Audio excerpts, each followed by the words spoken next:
Welcome to Evergreen Speedway's Home Track Heroes on KSTW 11.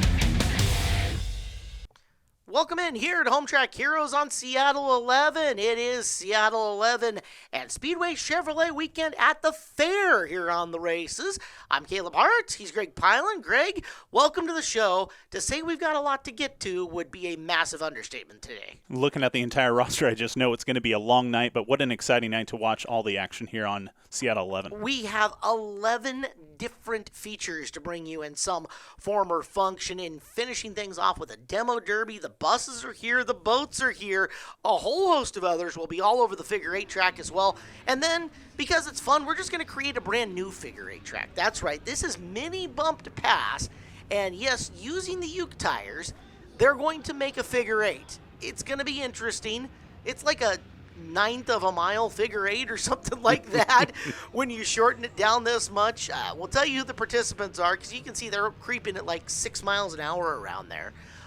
Your drivers in no particular order: the 05 of Travis Krieger, the 07 of Jacob Thornborough, the 07X of Justin Bliss. Hunter Jenkins is in the 6, Scott Kiesling the 24, 25 is Matt Somerville, Tony Timlick the 59, Archie Lomax the 78, Drew Durham the 111, Kylie Timlick the 159, Kyle Elliott, the 168. We're off, we're running, and the chaos has begun already. It didn't take long whatsoever, and like you said, this shortened figure eight course that they're running in this mini bump to pass is a lot of action right there with the 168 of Kyle Elliott. But man, just so much fun to see these cars trying to turn as hard as they can and go around, but then as soon as they go through that intersection, the modified intersection, it's danger right at the very beginning. I mean, if you guys can keep track of the leader, more power to you. I think right now we'll say Jacob Thornborough's 07 is, as it is a train wreck, not literally coming around the South Pole. And there goes Thornborough taking the extreme scenic route, going out and wide. And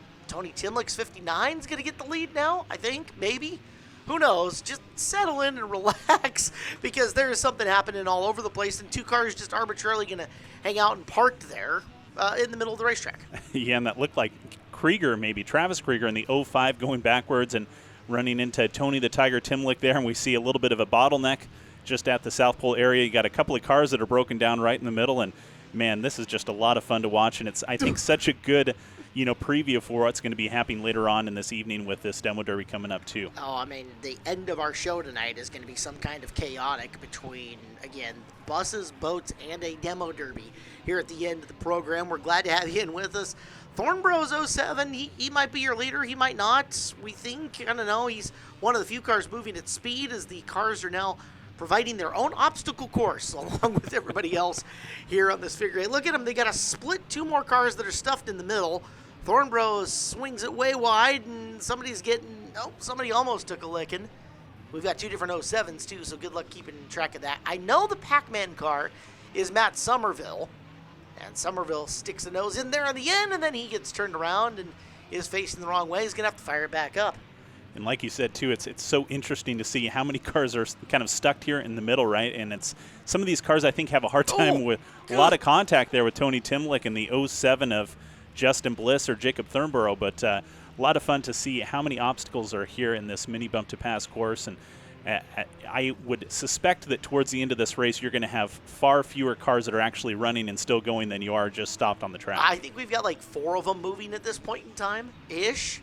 But, again, they're having to split the difference, work their way through. Somerville just takes somebody out in the middle, because why not? Just got to clear his own lane, Yeah. I think sometimes that's very important. Somerville is just knowing exactly what he needs to do, and he was taking that shortest distance possible and had to move a car out of the way. Okay, so we got a little clarification. I think that is the 07X of Bliss that we've actually been watching there at speed most of this time. We know Somerville's in the Pac-Man car. Timlick's in the American flag car. The orange and yellow machine is moving too fast across my screen in this little 9th mile of a race course for us to really get an eye view of who it is. But, hey, he's out there. He's trying. It works. It's good enough. And I think this is where the NASCAR officials here at Evergreen Speedway really make their money, because we're watching this here, and I can't tell which car is actually in the lead, but that that's Jonathan Peterson down there. He's following and keeping track very closely to see who's going to be in that top 3.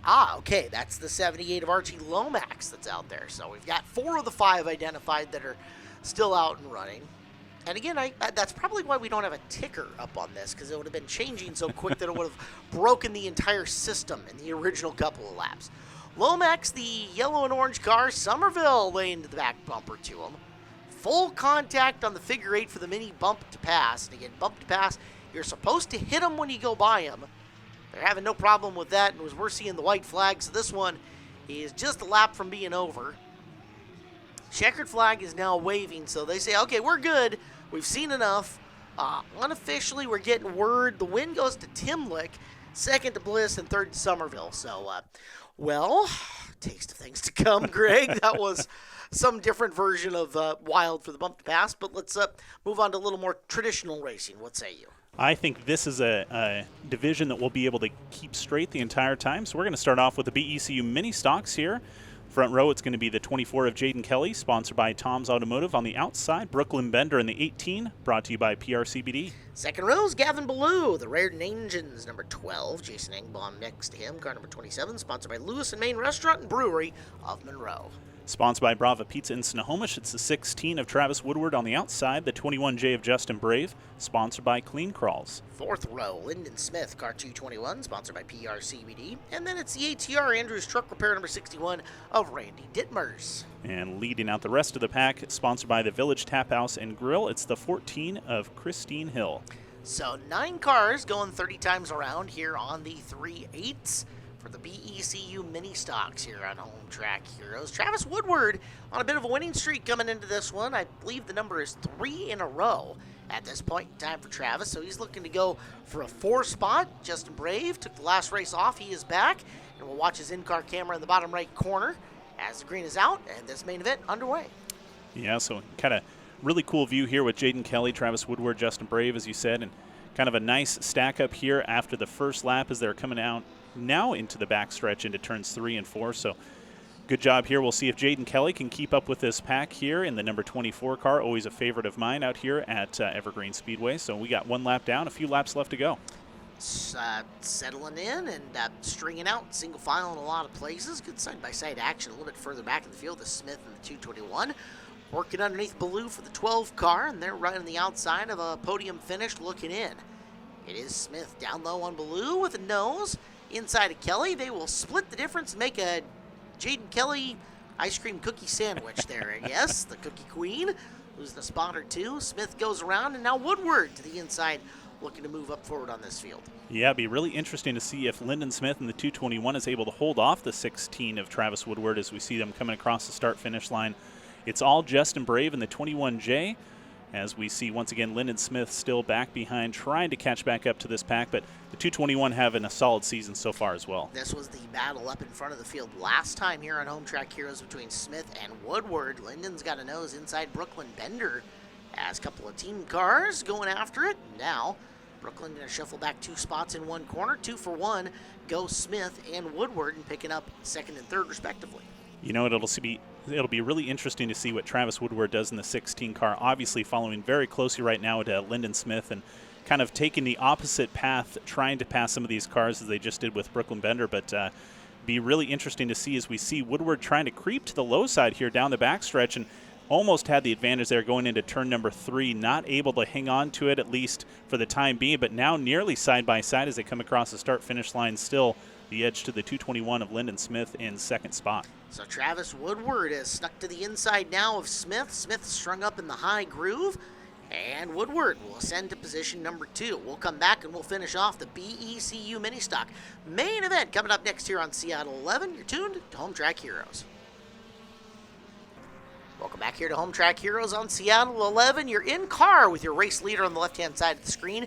Justin Brave bringing it right up by the wall and picking up and putting down another lap. Right-hand side of your screen, second place, Travis Woodward has rolled in, that is Brooklyn Bender, who is trying to scoot her way around and through. Bender and Ballou battling back in the field. My name's Caleb Hart. Greg Pyland is next to us, and Greg, Justin Brave looking really good in front of this field. Looking very sharp and out to a big lead, and Justin was out to a big lead very early, right before we were going to a commercial break there. We saw that battle between Lyndon Smith and Travis Woodward, and obviously Travis Woodward able to take over that second spot. So great run there for the 16 car, but everybody just playing chase right now with the 21J.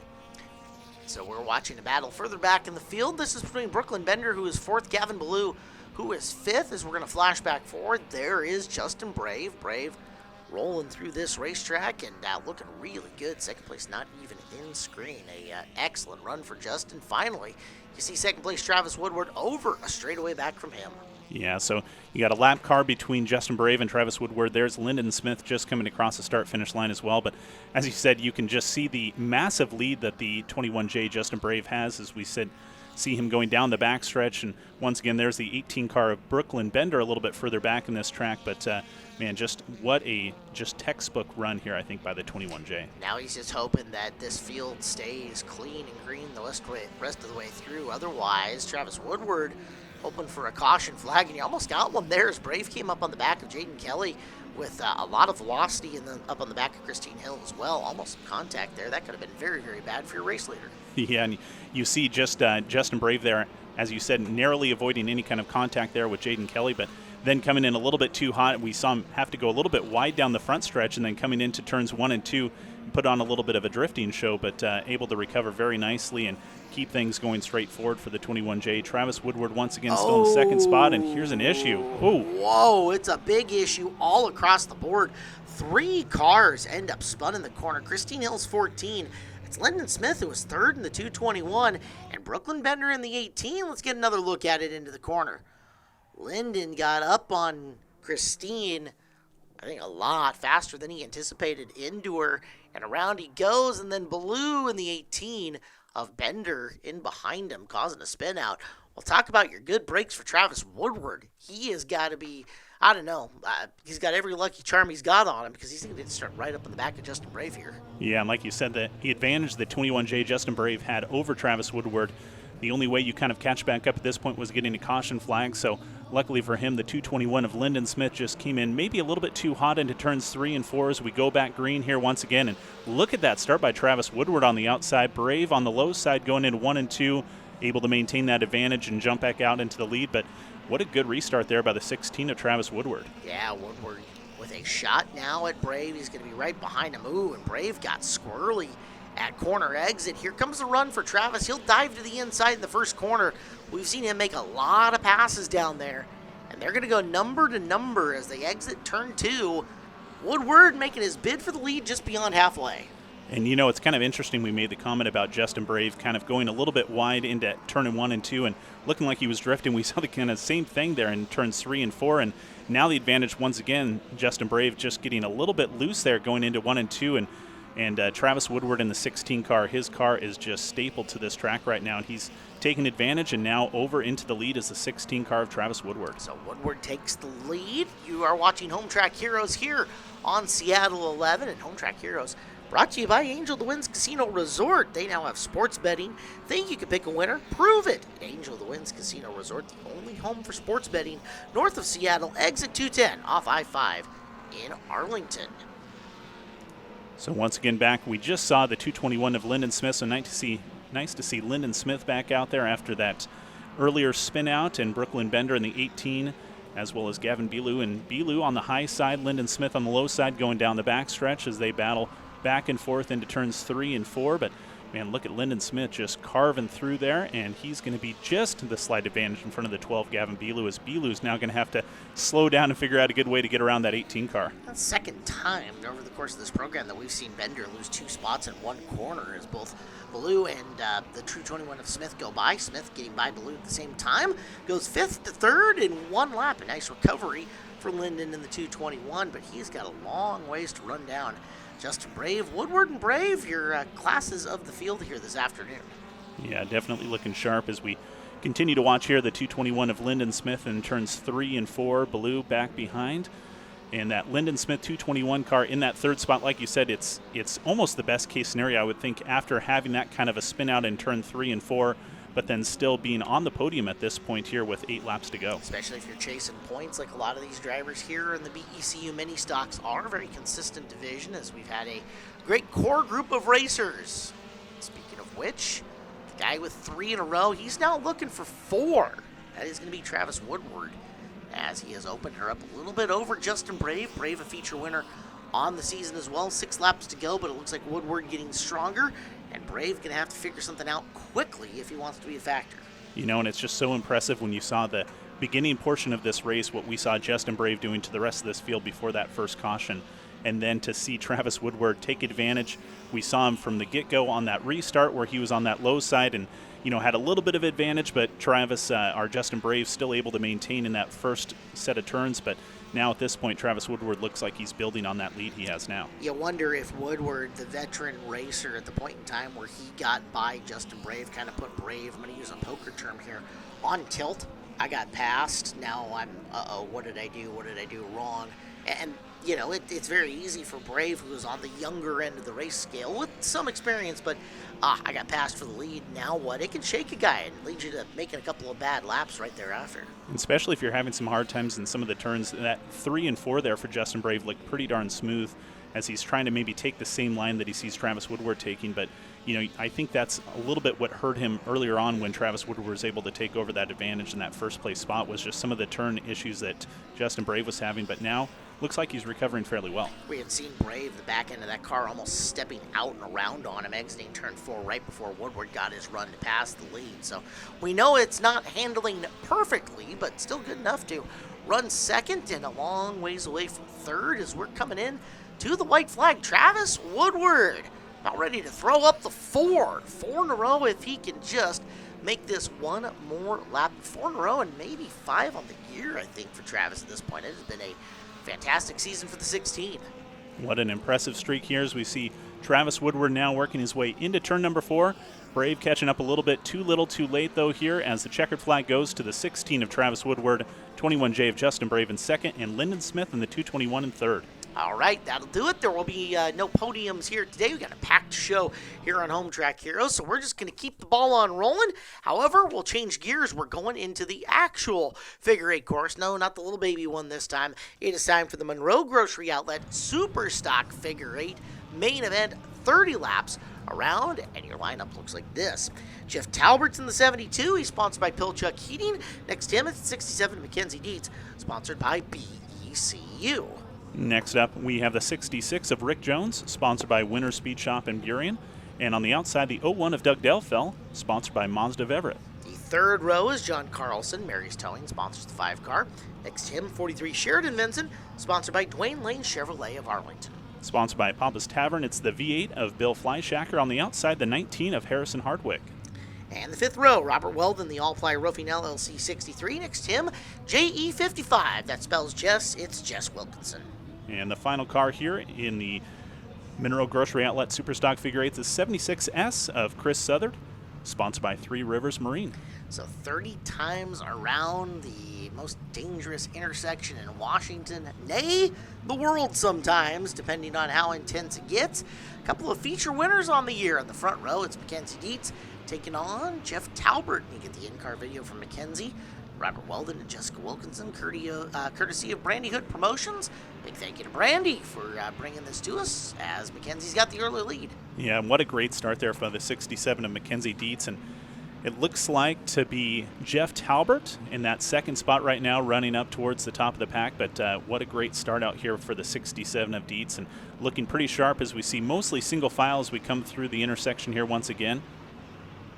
Great viewpoint from that back straightaway cam to watch those drivers come through the intersection and towards the left-hand turns on the North Pole, depending on how you want to call it there. It's Dietz, it's Doug Delfell, the Grizz, the veteran, settled in behind him, and Talbert a little ways back, having to fend off Jones in the 66 car. Rick Jones looking to put together a good run with John Carlson right on his back. And nice to see John Carlson running the number 5 car here once again, as we see trying to battle here with the 66 of Jones, almost taking a look to the outside here as they go around the North Pole area, and not enough that time as we take a look once again back to Mackenzie Dietz, Doug Delfell, 72 of Jeff Talbert. But here they are, the 66 goes a little bit wide, and that allows the number 5 car of Carlson to be able to get in through and take over that 4th spot. The last time we saw Carlson here on Home Track Heroes, he put on an absolute clinic as we got a car spun out up against the Uke tires here on the north end, and that's just Wilkinson. Here comes the caution flag.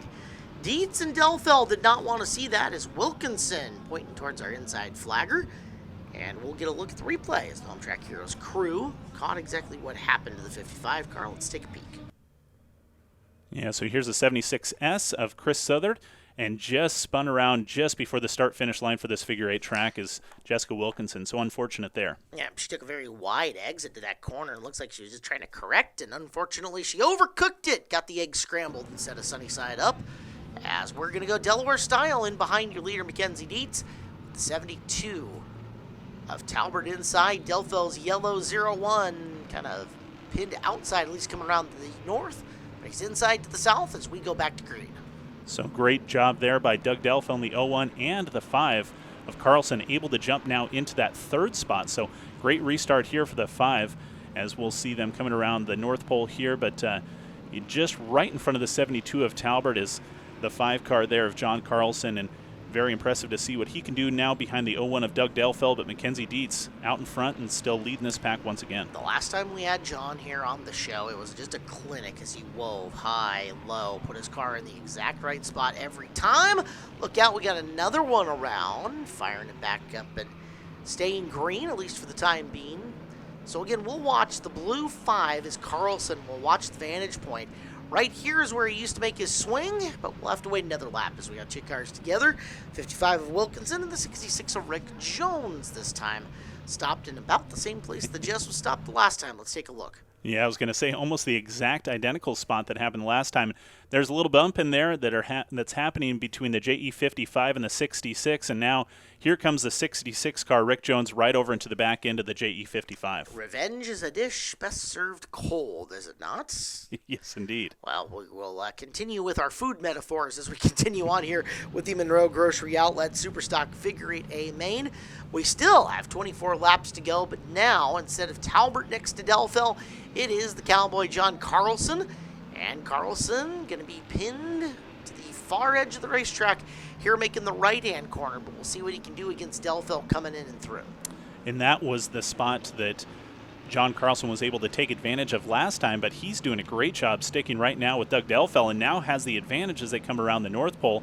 And they're going to cross the start-finish line, and the Cowboys now going to be in that second spot behind Mackenzie Dietz. But just can't say enough about the composure right now of that 67 car, just letting everything happen behind. And like I said, that Delaware restart might have a big advantage for any time we have a caution flag and a restart, but Mackenzie Dietz just putting on a clinic right now, leading this pack. Doing absolutely what she has to do here on the restart, adding some distance between herself and the second and third place cars. Now Carlson not only has to pass her, but he's got to catch her first, and both of those are skills into and unto of themselves. So yeah, so Carlson able to get around Doug Delfel, so now has a little bit of clean air in front of him, but he's trying to come back up on the back end of the 67 of Mackenzie Dietz. Dietz still just rolling smooth through this track, and we're starting to see a little bit more potential action here at that intersection as we see Jessica Wilkinson just rolling through a little bit slowly there. So we'll see, I think maybe in a few laps from now we're going to start to see the 67 running up towards the back end of this field. We should put a caveat on that. If this race continues to stay green, which so far, about every 3 laps or so, we've had a snafu and something to stop it. However, Carlson right up on the back of Dietz. Dietz going to sneak to the inside of Wilkinson, and there it is. Intersection is now active here in the Superstock Figure 8 main event. For those keeping track at home, that was the first time I was right all year long on Seattle 11 home track heroes. So let's mark it in your calendars just for today. You've been right many times, although I can't name a single one before that. But so now the battle is on up front between Dietz and Carlson. Mackenzie, who's been a guest host here on the show, has a feature win. Every racer guest host on Home Track Heroes this year has a feature win now. Point that out. So, and she has said John behind her is one of the hardest guys to race with a guy behind her, just in the way that where and how he puts that race car and when. So we'll see how she handles it. Right now, so far so good. We're getting close to the halfway mark of this, and Carlson is yet to make his move. And you're really selling the co-host responsibilities as something really good for a driver's career, I think, at this point. So, Every single one of them. Constance, Dietz, Fitzpatrick, Cruiswick is a car owner. His car's been in victory lane all year, so yeah. I just need to get a car at this point, I think. Then I'll have a nice win out here as we once again continue to watch the 67 Mackenzie Dietz, John Carlson in that second spot. There's the V8 just rolling through Bill Fleischacker, so it looks like Dietz able to get around Fleischacker, and here comes John Carlson going to the outside trying to get around as well. But A little bit more action happening now, but we see Mackenzie Dietz now, I think, has gotten ahead of enough of those cars at the back end of the field where it's not as much of a danger at this point, but once again, probably a little bit more of green flag racing. That'll change. She did a really good job of timing her pass on Fleischacker to make it so where Carlson had to pass him and actually cost him some distance in between them. As when Carlson was going around, Mackenzie opened up that advantage a little bit again. As we're under halfway to go, 17 in, 13 left. Looking a little bit further back in the field, the Sheridan Vincent battling with Doug Delfell. That's the yellow 01 of Delfell. Vincent, the white and orange 43. And Talbert 72 trailing in behind him. He is a lead lap car as well. Just very impressive to see Doug Delfell holding off Sheridan Vincent and Jeff Talbertman. Just as I say that, it looks like Sheridan just has a slight advantage, but Delfell's going to be on the low side as they come into the South Pole area. But Doug Delfell doing a great job here, holding off that third place spot, and Sheridan Vincent just looking for any opportunity to get on by. We are hearing strong rumors that the Vincent Figure 8 racing operation is going to expand soon, as Dietz has got a problem. Dietz, a problem, smoke billowing out the back of that car as she exits the raceway onto the 3/8. We're going to have a lead change. We've got a mechanical problem. We got a car spun around. It's mass chaos here on Home Track Heroes, and we got to take a break. We'll sort it all out when we come back. More Home Track Heroes coming up next. Thanks for tuning in here on Seattle 11. Welcome back here to Home Track Heroes on Seattle 11. He's Greg Pyland. I am Caleb Hart. It has been an eventful Monroe Grocery Outlet Superstock Figure 8 main event, and we still got more to go. And we got a new race leader, apparently engine trouble sideline Mackenzie Dietz. New race leader, the 5 of the Cowboy, John Carlson, leading Doug Delfell. He is the yellow 01, and Sheridan Vincent, the 43, as we go back to green flag action. Yeah, and you hate to see any kind of driver take over in that situation, especially when Mackenzie Dietz was running just such a strong race. But big break here for the Cowboy John Carlson in the 5 car, Doug Delfell, Sheridan Vincent, your top 3, as they come around the South Pole area, crossing the start-finish line here. 10 laps to go, and there's a spin out by the 66 of Rick Jones. Oh, Rick Jones going the wrong way across the intersection. Thankfully, caution will come out before any real problems, although they are carrying a lot of speed getting past Rick. I saw Fleischacker like flying past him at full throttle. Now, it's Bill's first race of the year, so, you know, we give him a little bit of a pass, but easy there, big guy. Easy. Yellow lights on. That means slow. He's just so excited to be out here as the green flag flies here once again. And once again, John Carlson, big jump there, just crossing the start-finish line. Doug Delfell jumping back up into that second spot. Sheridan Vincent in third. But, man, what a great lead off here by the 5 of John Carlson. And to jump this out with 10 laps to go. That's going to work out well for John as he wants to just rabbit away from the pack and put them all in his rearview mirror as quickly as he can. Southard leaning on Fleischacker. Everybody stays clean and green, at least for now. I'm sure I saw Bill get laps. That's not even a lead lap position battle that's going on the track. They're just, I don't know, whack-a-moling each other for fun. Just love the passion, and it's almost like they watched the mini bump to pass figure 8s earlier on, and they just figured, we're not going to let them outdo us in this show, in our main event, and so they're coming out here putting on a great show, and a lot of spin-outs, a lot of close calls here in the intersection, and John Carlson is on the right side right now with 8 laps. We're watching second, third, and fourth. Doug Delfell, the yellow 01, white and orange 43 of Sheridan Vincent, and the, let's say, blue, white, and red car of Jeff Talbert, 72 cars. He's making his way through the intersection, and those 3 have been pretty stagnant in those positions, not really gaining, but not really losing on each other, kind of waiting for something to happen. Maybe the intersection gets busy or one of them makes a big mistake heading into the corners. Yeah, and right now it just looks like John Carlson is out there cruising, and Doug Delfell, kind of, we saw him earlier on in this race when Mackenzie Dietz was leading, when Doug Delfell was holding on that third spot, and there's a very, very wide turn once again by the 66 of Rick Jones, but you know, Doug is kind of doing a great job making sure that Sheridan Vincent doesn't get behind him. And if you're in the 43 car right now, you got to be so frustrated because for the last 15 laps, it looks like you have that ability just to get around the 01. But as you said, the Grizz is just holding off right now in the 43 car. He's been seeing a whole lot of yellow back bumper for the course of this race. And at some point in time, you just want to go, what do I got to do to get around this guy? Delfell's not the kind of guy who's going to make the big blunder, though. Like, if you're going to get around him, you're going to have to legitimately earn it to get by Doug Delfell. Yeah, doing such a great job as the 01 here as we continue to watch Doug Delfell, Sheridan Vincent, and the 72 of Jeff Talbert. as we have just 3 laps to go. Starting to see a lot of separation as we see a car towards the top of the track there. Here comes your leader, the Cowboy John Carlson, as he's going to come through the intersection cleanly here once again. So a few cars down in this track, in this field here, as we once again watch Doug Delfo come across the start-finish line, but just now 2 laps to go. Have you ever noticed that Talbot runs without a hood? Hood's not required, apparently, in the Monroe Grocery Outlet Superstock Figure 8s, although, hey, it's extra weight on the race car. I get it. If you're looking for places to shave weight, now that could be a problem if debris comes up and flying or if we have one of those wet weather days. But, hey, Talbot, no hood, no problem. It's kind of why I wear a cutoff T-shirt, Caleb. Sometimes you just got to let them breathe, you know? That's right. Got to show them out there. In the so street. that's the Superstock Figure 8 of, like, suns out, guns out, I guess. Checkered flag in the air. John Carlson gets a dominant victory here. Second to the Grizz. Third, Sheridan Vincent. Congratulations to those guys. As that is the official top 3 finish here for the Monroe Grocery Outlet Superstock Figure 8s. Well, let's move on. We are rolling. It's Tire Pros Street Stock time next here on Home Track Heroes. Taking a look. This is a good lineup. 13 cars, 30 times around on our 3/8 mile. And it is the former track champion who sits on the pole. In fact, the defending track champion in Mark Hubbard, the Interstate Batteries number 41.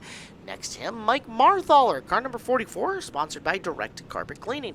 Row number 2, it's the 06 of Steve Potasic, sponsored by Lang Autosports. On the outside is the 3 of Jesse Jensen, sponsored by Tire Pros. Third row is Gene Watson, SCE. His sponsor, Snohomish County Trucking and Excavating in the 28. Next to him, Blaine Fagerly, the 03, sponsored by Stingray Auto Repair of Redmond.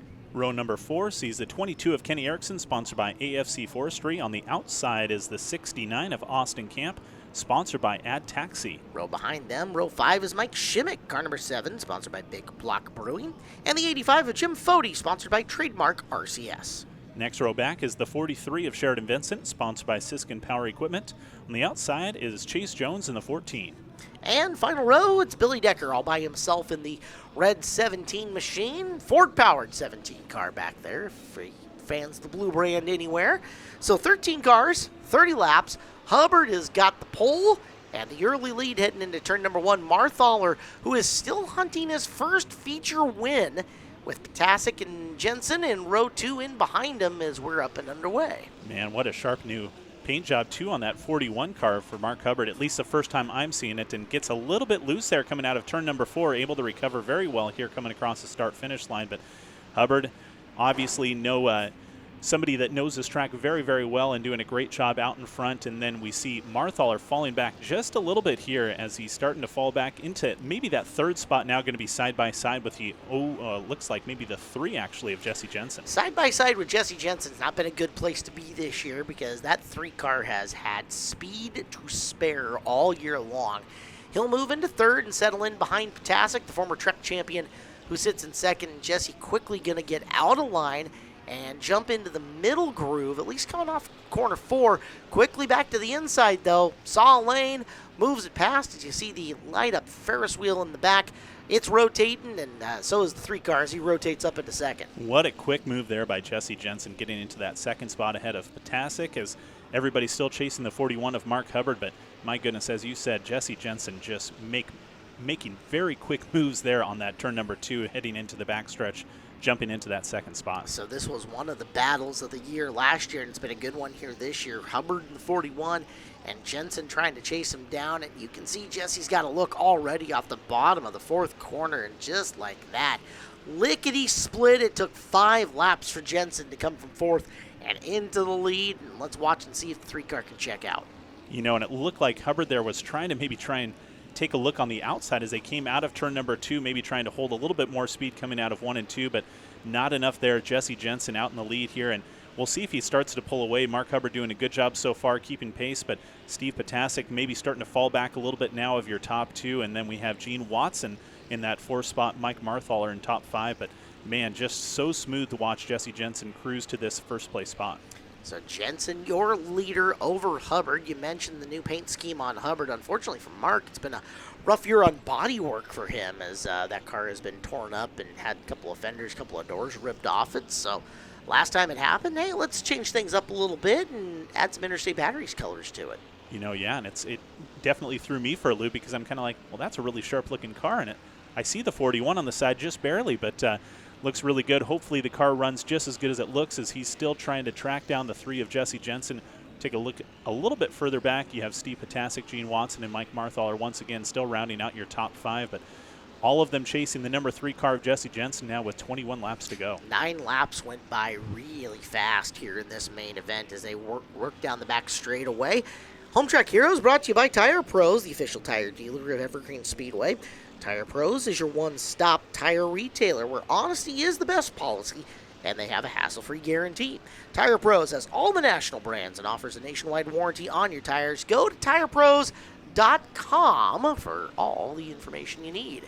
Meanwhile, Watson looking for 3rd underneath Potasic. Potasic wide off the corner, and Watson looking to slide up into the spot.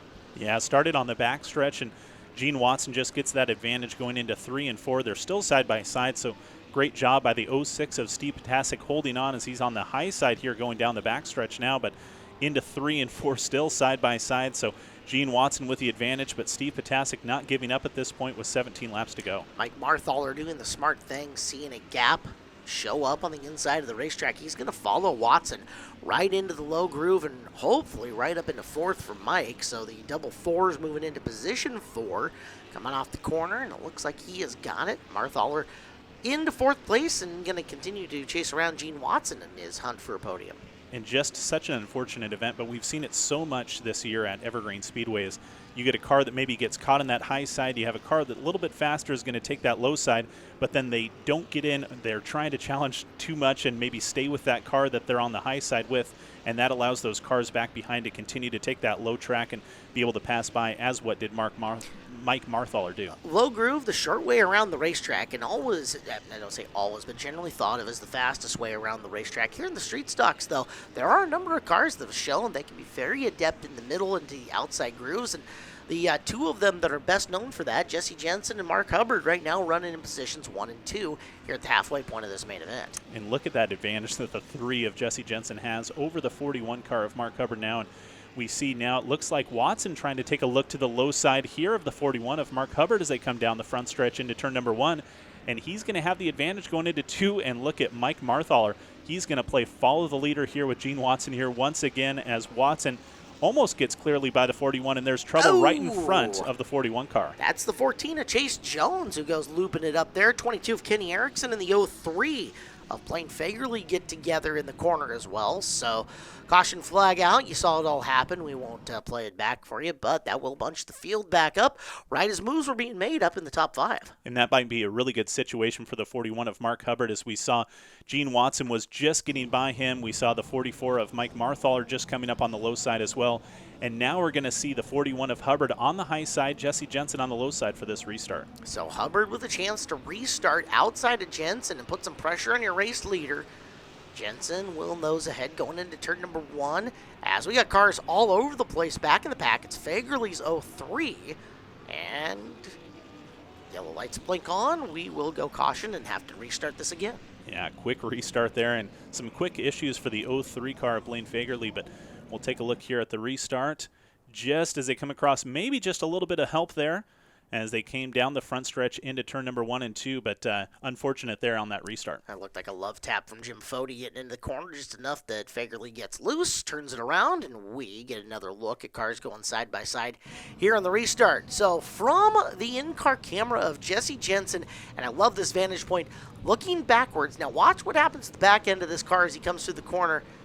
That's a good handling race car as that thing stayed square all the way through.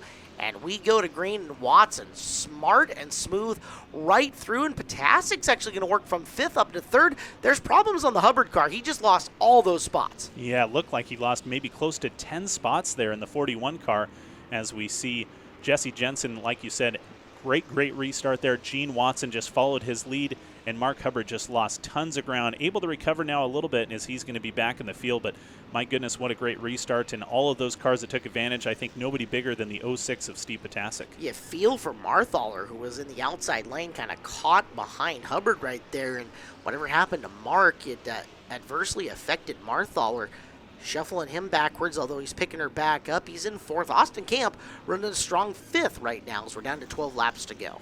Yeah, just a Great move there, and like you said, it was unfortunate for the 44 of Mike Marthaler, but great to see him recover and get behind the 06 of Steve Potasic as they come down the front stretch here into turns 1 and 2. Still the 3 of Jesse Jensen out in the lead. Gene Watson in the 28 car in that second spot as we take a look once again of Potasic coming down, and there's Marthaler coming into turns 3 and 4, but we'll see if they can keep pace. We'll see if we stay green. We're just about to 10 laps now to go. Love this fair background that we have here, kind of framing up this race as the lights and the colors, etc. And the driver's aware of that too. They know there's a crowd here that's watching. They know they're going to be on TV with all those lights in the background, and they're going to try extra hard. As Marthaler's got a good run here. He's looking for third. He desperately wants one of those podium spots, and it looks like he's got it, at least for right now. Yeah, just a great run that Marthaler started in turn number 4. Kind of got to the low side. Potasic got a little bit wide coming down the front stretch. That 44 car did a great job to take advantage now once again coming out of turn number 4 and down the front stretch. Your new third place car, and that's going to be the 44 of Mike Marthaler. I hinted a little bit at Austin Camp, and Camp actually started rolling in on Potasic during those moves as well. We'll keep our eyes out as we got smoke, and where there's smoke, well, thankfully there's no 4-letter F word in behind it. But that is Billy Decker's 17 who comes to a stop here on the front stretch, and we'll at least gather this field together one more time here for the Tire Pro Street Stock main event. Restart coming. We're under 10 laps to go here in this main event. 8 left. Jensen going to go side by side with Watson. Now Marthaler's got the inside lane, Potasic outside, and behind them it is Camp and Fody in the third row. And if you're Jesse Jensen in this situation, you got to think, how many of these cautions do I have left? Because there's 8 laps to go now. Obviously, he's had great restarts each time, and a good restart there by Marthaler as well in the 44 car. Still to the low side now of Gene Watson as we saw how strong that 28 car has been. But Marthaler on the low side coming into 3 and 4 now as they come out of 4 into that second spot as the 44 of Mike Marthaler. Sometimes that lane luck works for you. Sometimes it works against you. This time Marthaler benefits. Up the inside he goes and into second. Watson third. And there's Camp making the bid for fourth. He has got Potasic pinned to the outside in turn 3. Yeah, and Potasic just cannot get to the low side, and even behind Camp, it looks like the few more cars there potentially going to be holding Potasic up on that high side. It looks like he has finally gotten down to the low side right behind Camp, but kind of cost him here a few spots as he's now in that 5th spot. Camp, whose daughter is a quarter midget racer and has started experimenting with a junior sprint up at Deming Speedway, spending his Saturday nights here at Evergreen Speedway here on Home Track Heroes. And taking a look to the inside as he's right up on the back of Watson, looking to move forward still.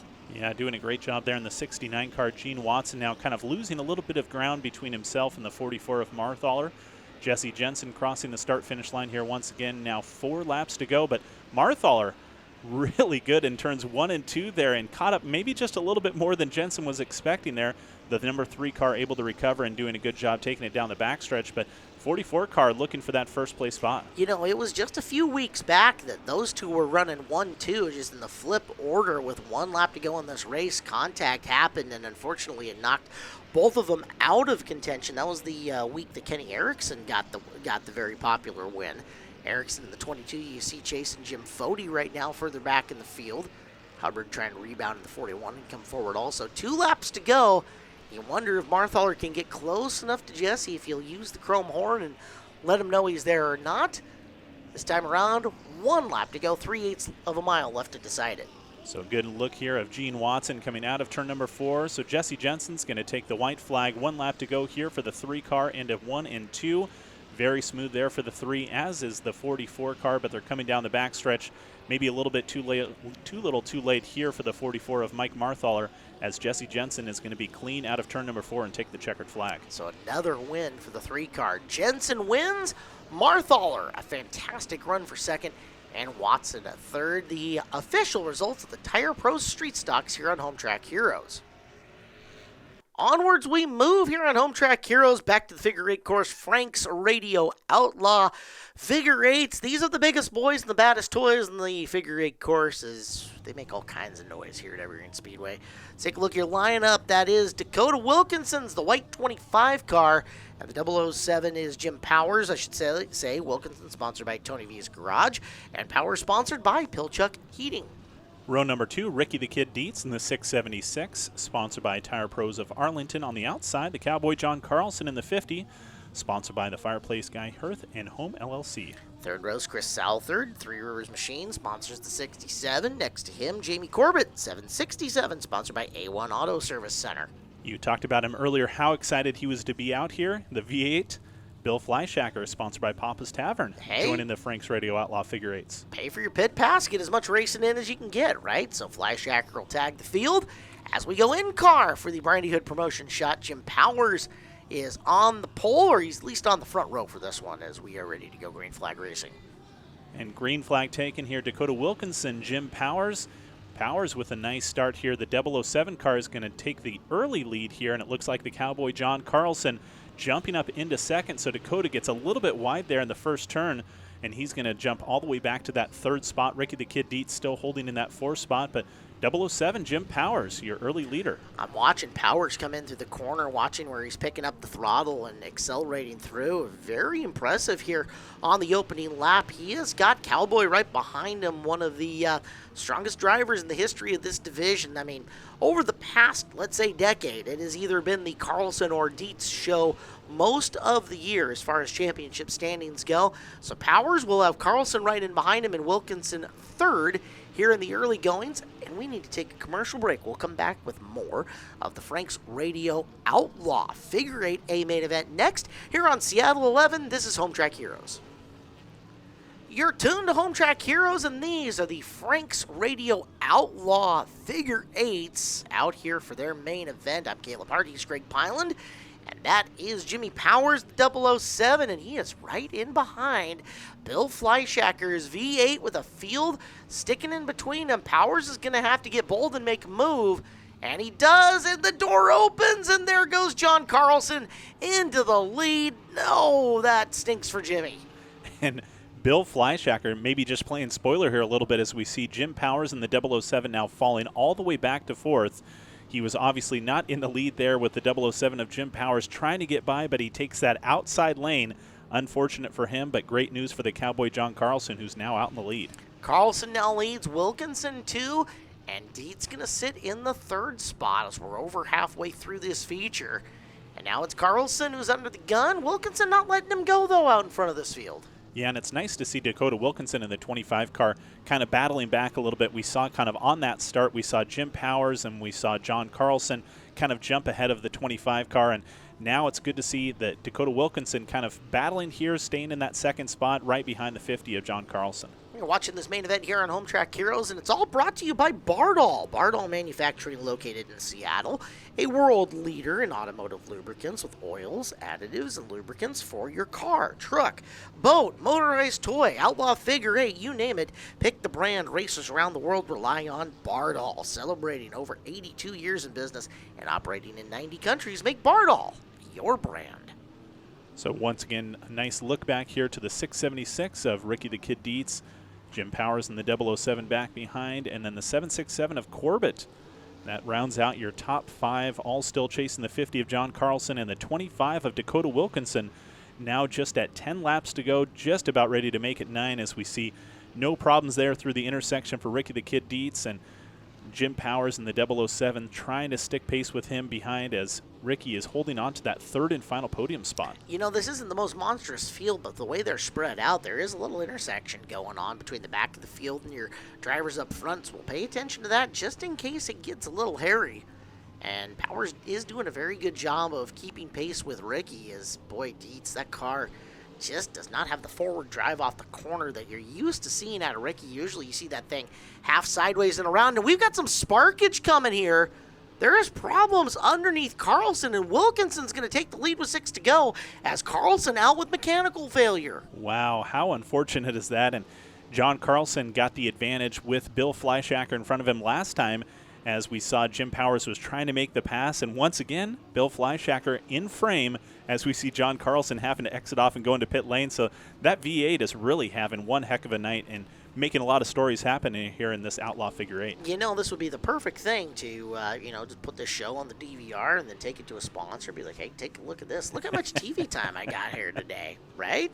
Frame it all up. You could be on the side of the V8 Figure 8 machine. I love playing spoiler out here. However it ends up working.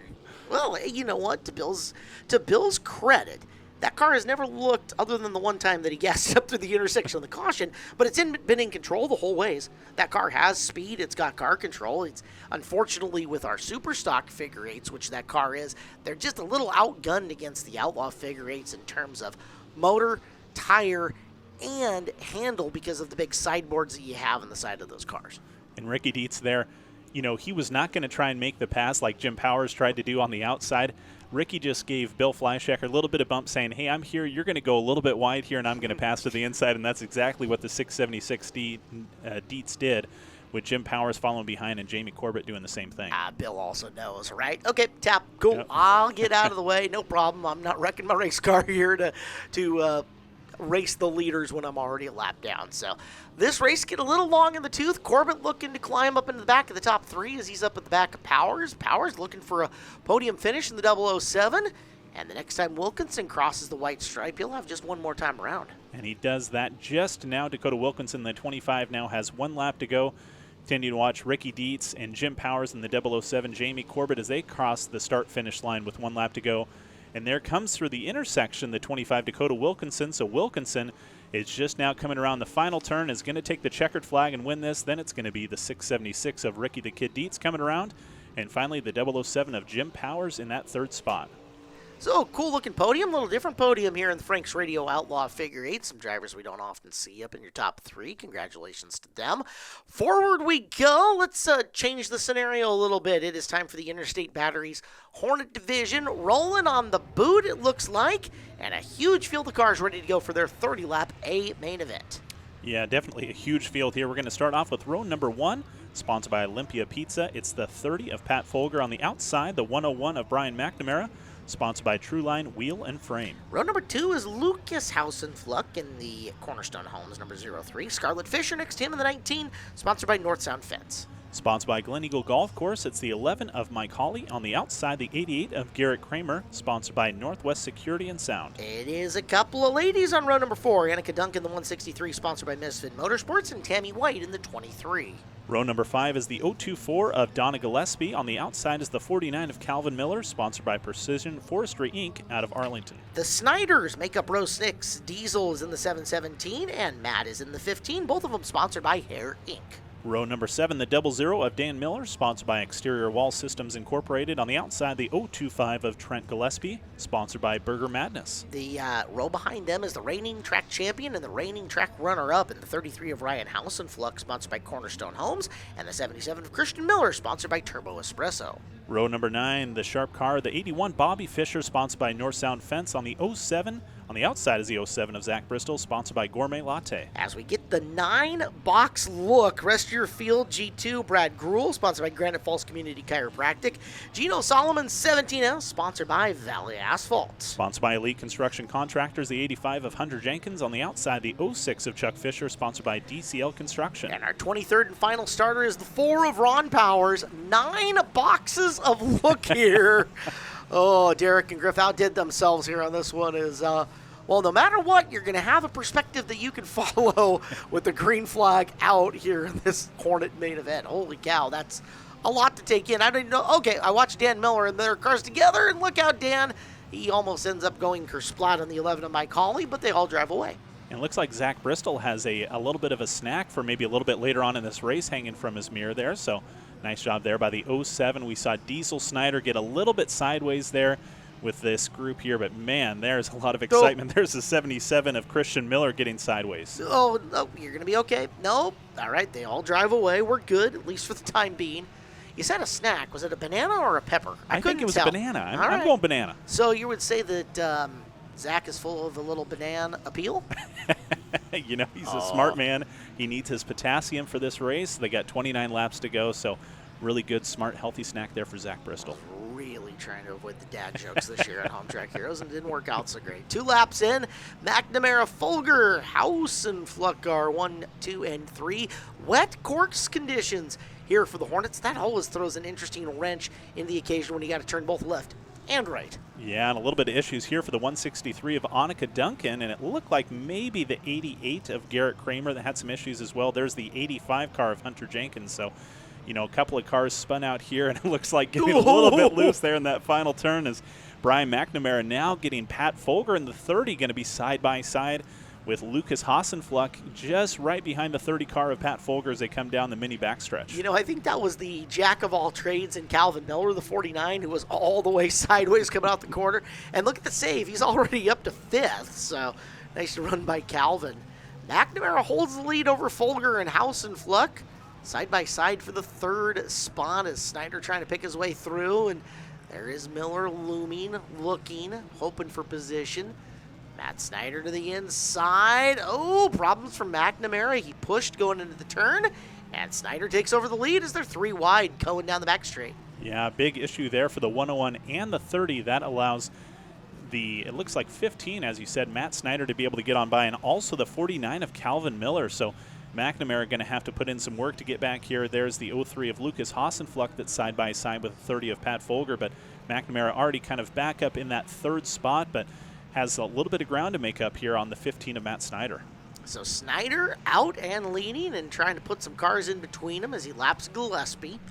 2nd to Calvin Miller. McNamara currently holding 3rd, but one of the best drivers in wet conditions is Zach Bristol in the 07. He's pretty good when it's dry too, but really, really excels when you, slick up the racetrack a bit. And right now he's inside Diesel Snyder and trying to climb inside the top 5 if he can get underneath Folger here coming down the front stretch. So now we have 2 things that almost guarantee you a feature win, either being your co-host or having an excess of potassium in your car. And so Zach Bristol is one as he is traveling hard up here. Diesel Snyder in the 717 putting on a show here as they make that hard turn into the boot. The 07 of Zach Bristol, and a little bit sideways there. Great recovery. That looks like the 33 of Ryan Hassenfluck as he does a great job. Bobby Fisher towards the back end of your field here in the 81 car trying to keep pace, but great job here as we see Matt Snyder still out in the lead with 23 laps to go. Would it shock you, Greg, to know that Ryan Hassenfluck has 1 feature win in his career here at Evergreen Speedway, and it came on the last episode of Home Track Heroes? Wow. Yeah, as good as he has been for so long. Finally picked up number 1 the last time out, so he's finally on a winning streak and looking to try to continue it here, although he's got some work to do. 7 laps in and 23 to go. Windshield wipers are rolling for Matt Snyder, who continues to expand his lead over Calvin Miller here in this Hornet main. Yeah, and so Matt Snyder looking really good here as he comes down. There's Hunter Jenkins in the 85 car here as they make the hard right, then the hard left-hand turn going into the boot portion here in turns maybe 3 and 4, or at least what I'll call 3 and 4. Snyder now going to the low side of Hunter Jenkins coming down the front stretch. As you said, windshield wipers on high right now as they come across the start-finish line. Now 21 laps to go for Matt Snyder. Calvin Miller just crossing the start-finish line, and Brian McNamara coming up in that 3rd spot right about now. So if you are Snyder, you are just fingers crossed that everybody manages to stay calm and this race keeps green, because you don't want to blow this entire big lead that you've developed over the rest of this field. And hey, in the wet conditions, that is a big ask, but boy, if Snyder can get it, look at that advantage he has. It's huge. Yeah, such a huge advantage for the 15 car right here. And we've seen a lot of trouble that's happened in this first hard left-hand turn right, and maybe turns 1 and 2 as they head down the backstretch. There's Brian McNamara in the 101, currently holding on now to, it looks like maybe 4th or 5th now for the 101 car, as Zach Bristol is in the 3rd spot in the 07. But a lot of issues that have been happening kind of in that 1st and 2nd turn, so we'll see how the rest of it goes here as we're 20 laps to go. Well, who knows what kind of chaos is still looming for us in the back 2/3 of this race. It's the Interstate Battery Hornet main event. We will be back with the conclusion next here on Seattle 11 with Home Track Heroes. Well, you are smack dab in the middle of the Interstate Battery Hornet A main event here on Home Track Heroes on Seattle 11. He's Greg Pyland. I'm Caleb Hart. And while we were at break, we had a caution flag for Devin Jenkins, and that stacks the field up. Unfortunately for Matt Snyder, everything he didn't want to see. But again, it was going to be a very tall ask for this race to stay without incident all the rest of the way through given conditions. Yeah, like you said, Matt Snyder just such a huge advantage now. And now Calvin Miller, Zach Bristol able to catch back up a little bit. We're going to see also the 77 car, looks like, of Christian Miller going to be up there in this restart here as we come slowly down the front stretch looking for the green flag. And there it goes. And there goes Matt Snyder in the 15 car. Great jump there on this restart, and we'll see if he's going to be able to build that same advantage that he had before that caution. So I'll tell you what the big advantage that he has now is that there's about 8 lapped cars starting in between him and Miller. Miller was like in row 6, row 5 or so on that restart with Snyder up on the pole. So Miller is in that blue with white and black 49 that you see right now, and he is going to have to dispatch of this traffic something serious to the point where he might need another caution flag without being one, as the back end of that car almost slid out from under him. Yeah, and like you said, and you saw that big group of cars, 3 and sometimes 4 wide coming into that final turn 3 and 4, and there goes Calvin Miller in the 49. He's going to be side by side with the 88 of Garrett Kramer as they come down the backstretch and starting to slowly kind of pass through some of those lap cars, but you're exactly right. Just that advantage on this restart wasn't really as big as it usually is for the 49 of Calvin Miller or the other car that was behind him. I believe now it looks like it's the G2 of Brad Gruhl, but it was the 07 of Zach Bristol. Gruhl's done a really nice job of picking his way up through the pack as he was starting deep in this field. We're talking like 19, 20, 21 range for Gruhl. So there's Gruhl, the white car on the bottom, lime green up on the top, trying to chase down Calvin Miller in what is the race for second, probably the best race for position amongst the top 5 that we've got, because Matt Snyder is just still gone. Did everything he needed to do on that restart and checking out once again. Yeah, great job here. And here's Calvin Miller coming out of turn number 4 across the start-finish line. 7 laps to go now for the 15 of Matt Snyder, who's currently out of frame, leading this pack. As they continue to work in through, we are brought to you by Busch Beer here in this segment. Busch Beer, the official beer of NASCAR and Evergreen Speedway. Busch Beer, the sound of refreshment. Crisp and cold as a mountain stream. Keep your fridge happy by stocking it with Busch and Busch Light. Busch. And as you said, Brad Gruhl doing such a good job kind of weaving his way through some of this lap traffic.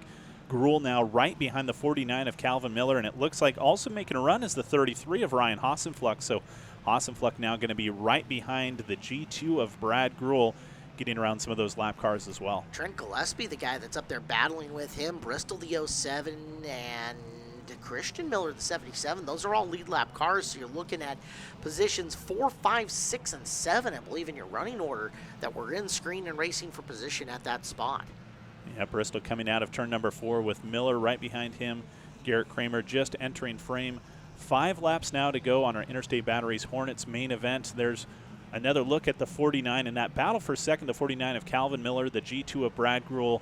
Gruhl continuing to get close to the 49 of Miller as Miller's going to have to pass another lap car here as he goes to the inside. Brad Gruhl trying to stay pace with him as we turn back to your leader, the 15 of Matt Snyder. And you're not even going to see second place in frame till right, not even there. So that's how dominant Matt Snyder has been here in this main event. 4 to go, and Miller and Gruhl nowhere close. Hassenfluck trying to work his way into a podium as well, but the battle for second is on. Can Gruhl get by Miller here in the final stages? Yeah, we'll see what he can do as the 33 of Ryan Hassenfluck also still just about in frame as he comes in right about there. Brad Gruhl back behind the 49 of Calvin Miller as they come down the front stretch. Great view here as they cross the start-finish line. So Hassenfluck's going to be there. Here comes the 07 of Zach Bristol as well as Trent Gillespie. And it looks like Calvin getting a little bit loose there. Brad Gruhl sees the opening, and he's going to pass by down the backstretch. Now has to make that hard left, or hard right, and then the hard left. But right now it's going to be the G2 of Brad Gruhl, and here comes Ryan Hassenfluck to the low side, almost 3 wide for a moment. Oh, he thought better of it for a second. Had to jump on the brakes, did Hassenfluck. However, he is going to get Miller. Hassenfluck's got the good run, though, coming off the corner there. Miller almost stuck his nose in again. Hassenfluck down low, bouncing off of Gruhl, and Ryan Hassenfluck goes 4th to 2nd over the course of just a couple of corners. What a move there. It was a little bit of a Calvin Miller sandwich with Brad Gruhl and Ryan Hassenfluck, but the 33 of Ryan Hassenfluck doing a great job passing by, but Calvin Miller battling back with Brad Gruhl. Gruhl now going to be back behind the 49 car as they enter turns 3 and 4, so the 33 car now has a lot of work left to do, and I think it's not enough time as Matt Snyder has 1 to go. Well, Matt Snyder, I mean, we barely talked about him because he hasn't been in the picture a whole heck of a lot. That's how dominating Matt has been in this one, and what a killer main event for the 15 car. Matt Snyder rolls to a dominant win. You're going to have to bust out the sundial here on this cloudy day to catch up to second place. That's right, it was 9 seconds or so as the Hornet main goes to Snyder. Well, Greg, you know how much I love chaos. We've done enough of this now. You know I love chaos and destruction, and nothing is chaotic and destroys things more like the big bump to passers, the V8 Extremes that are on the track now. Yeah, these are so much fun to watch, and we've had so much action tonight, seeing all of the figure eight action, the mini bump to pass, but like you said, these cars have a little bit more horsepower maybe than the mini bump to pass, but they should be a lot of fun. They do indeed. Now, taking a look at them, they are going to go around the flagpole around the back. So they've got to make a full... Nope, they're not. We're going to extend the race course is what we're doing. So that's not a flagpole. We just extended the race course a little bit to give them a little more room to hit each other and maul each other. I like it. That'll work for me. They just need a little bit more space to get good running starts before they come into this nice tight turn and maybe even run into like a little pond that's forming there possibly. Ooh, who knows? That could make it even more fun. All right, so your competitors in this one, you've got Drew McGuire, the 006, Jacob Thornborough, the 07, Mike Charles, the 061, Ralph Huther. I've seen Ralph get wild before in the 3-car, so we'll watch him. We've got Rick Yargis, the 17X, Skylar Cruz, the 20, Tyler Grubb, the 43, Josh Page, the 50, our mini bump to pass winner, Tony Timlicks in the 59, Jason Dale, the 67, Kylie Timlick, the 159, Keith Taylor, the 191, and Amber Charles, the 261. Those are our competitors. So we got the 159 of Kylie Timlick on the front row. On the outside, the low side, the 50 of Josh Page. As this is going to be very exciting. I don't think that I've ever seen them go this wide for these V8 Extreme bump to passes. All right. Well, let's settle in. Now, this gets hard to follow in terms of who is what. So just pick your favorite and root for them to survive first and cause destruction second. That sound good? I love it, and I'm always a big fan of Tony the Tiger Timlick. So I'm going to go for the 59 towards the back of the pack. All right. I just want to watch everybody spin out and wreck. That's it. I don't care who wins. I just need the destruction. And the rule is, to pass, you're supposed to make contact. You don't have to completely take them out or spin them. It's bump to pass. But you are supposed to at least make contact. I don't know who that is, but he is going full... Look out. Wall. Okay, good job squaring the corner off. Oh, look out, Kylie. All right, get her right. You're good. They're smashing. They're crashing. The Tiger Stripe car is Tony Timlick. We know that, so we can follow that one pretty easily. That's a good benchmark for us to be able to watch. But like you said, it's always so fun for me to watch this division, too, because you're going to start to see some of these drivers that figure out the best time. Oh, a little bit of spin around there. Oh, Drew McGuire ran out of talent coming out of 4. Look out. And then he gets tagged by Josh Page coming down the front straightaway, who takes McGuire with him. Are they hooked up in a not biblical sense? Like down the middle of the front door? Okay, no, come on, guys and girls. Get unattached. Reverse. There you go. Oh, nice. Lockdown, flip it, reverse it. We're good. New leader, Jason Dale in the 67. I thought they were going to try and turn this into a train car race, where they were kind of attached, and we'll see what happens with 2 cars attached to one another. But a lot of carnage down there in turn number 4. The Tiger is going backwards. Crouching Tiger, backwards Tiger. Here coming off the corner. He's just preparing himself to turn around and jump back into this lead and take this. But, and there's a great hit there by, it looks like the 261 of Amber Charles, but I just love to see as they come down into turn number 3 and 4 with Amber Charles and the 261, they start to time it so well where somebody's in the middle of 3 and 4 and they're going to give them a nice shove and they're just going to go straight into the wall and they're going to pass on by nice and easy. That extra room we gave them is actually helping them get a little more velocity coming through the corners to make their strikes. Oh, that's your race leader. That blue and something, yellow, orange, whatever it is, car of Jason Dale was leading this race. Might still be leading this race. I don't know. We'll wait till the ticker updates. We're only 5 laps in. Yes, they're spinning all by themselves. Put the water on the track every time we have these guys. No kidding. And look at the issues here. It looks like it's going to be the 50 Josh Page that's kind of stuck there in turn number 2 as everybody is lining up for a best appearing, but I don't think there's any best appearing in V8 Extremes as the 43 car of Tyler Grubb sitting there right at the start-finish line. Well, let's be honest with ourselves. I mean, there's money for this, but there is no best appearing. There's no points. Yeah, knock the Uke tire onto the track. No, don't put him in the wall. Okay, put him in the wall, but gently. That's the 3 of Ralph Huther. I told you he was a wild man. And the taxi cab is the... is that the 191? 191 of Keith Taylor. Former street stock driver Keith Taylor? Yeah. All right. We're 3-wheeling down the front stretch here into the access road for pit lane. And now we shall call him Sparky. and it will be good. All right, so down the back straightaway go. Okay, it looks like we might have caution lights on. So yellow flag out. It is for the 191 of Taylor, who is hanging out, getting better acquainted with the wall. Let's look at it, and dink, funk, whoops. All right, well, we got a caution in a bump-to-pass race. That doesn't happen often. However, that's going to let us gather them all back up and get them all close to each other, so now we can have more chaos. Lots more bumping at the start, which is always a great time to see. With 07 there, Jacob Thornborough in that second spot, and it looks like maybe that is the 159 of Kylie Timlick taking the green flag as we have 14 to go. That car looks like a boat. You know that? Appropriate that we're running in wet conditions as they thump around, but it looks like the kind of thing that was, a cool, awesome, like hot rod in the 50s. Down we go. Oh, splits the difference between the Uke tires. That was impressive. Not so bad. And Jason Dale with a nice move there is going to run into the side of Kylie Timlick in the 159 as they come down the front stretch. You know what I haven't seen? I haven't seen my man Timlick here for a little while. Well, he was backwards a little bit earlier, right? Maybe he's just biding his time, right? Bump-to-pass drivers don't go away. They just wait. That's right. That's all it is. Look at oh, gosh, he's like it's dirt tracking it off. Got the counter steer going for Dale down the front straightaway. I love it. Also, there's a station wagon out there, and I always root for the wagon. I think they have the biggest advantage in these bump-to-pass because they have such a big back end that anybody that smashes into them, it's no big deal, right? They got plenty of space before their back tires. Well, plus, if the car's still rolling after the race, you can go get groceries in it. That's right. There's Timlick. Timlick putting the licking on Kylie? Yeah? Maybe. Whatever. It's going to be a rough pit area afterwards. It could be an adventure. As they move down the back straightaway, the pink 67? I don't know what the heck that was. I don't know what I'm talking about. Maybe it was Yargis's car.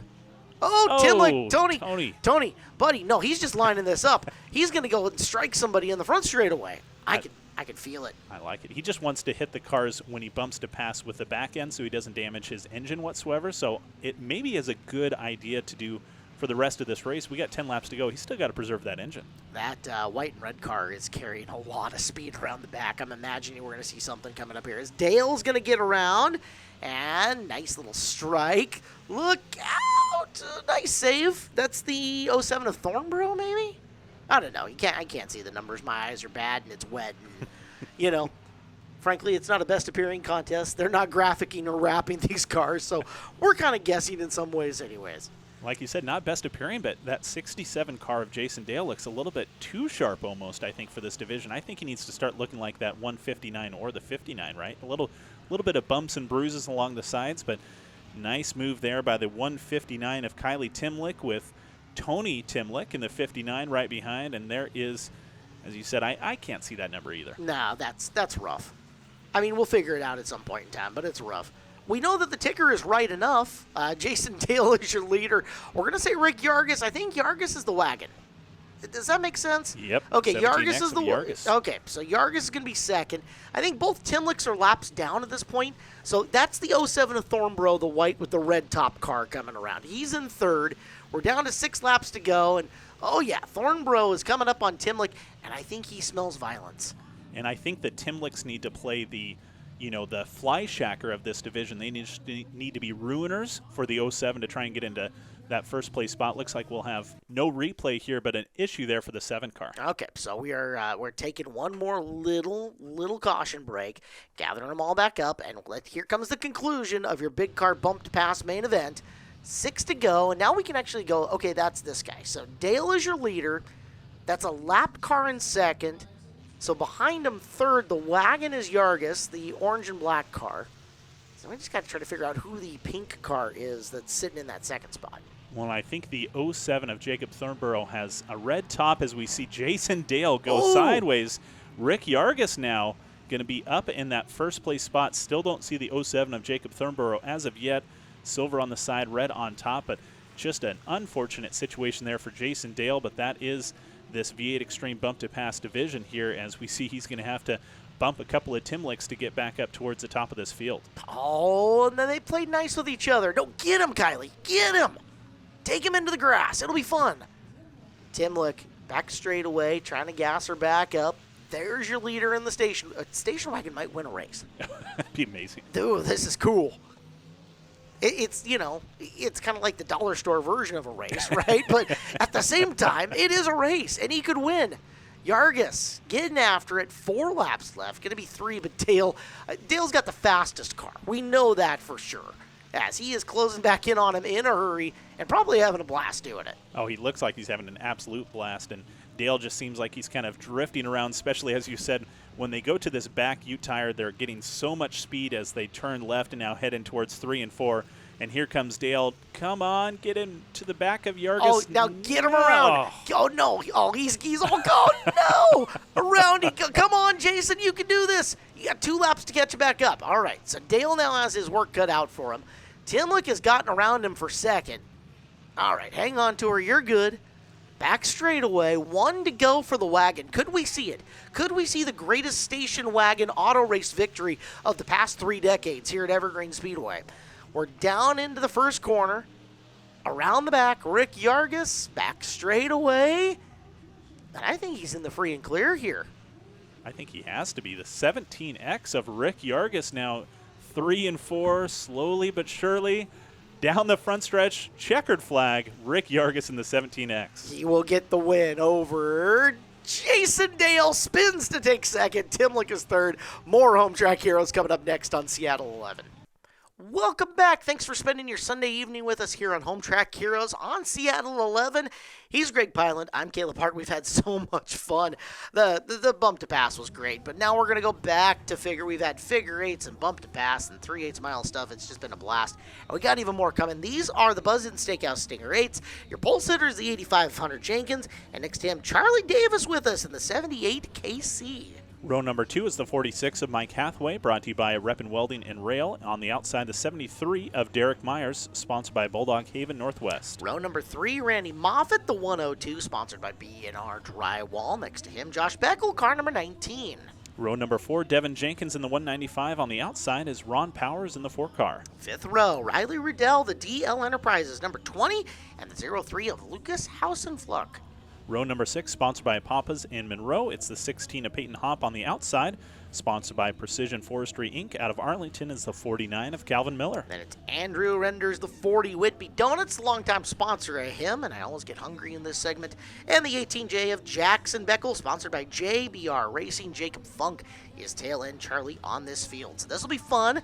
Stinger 8s, some unfamiliar names out here in this field. Some guys, Lucas Hausenfluck says, let's go Stinger racing here on this one, as we're up and underway in the wet conditions, which always makes this course a little extra.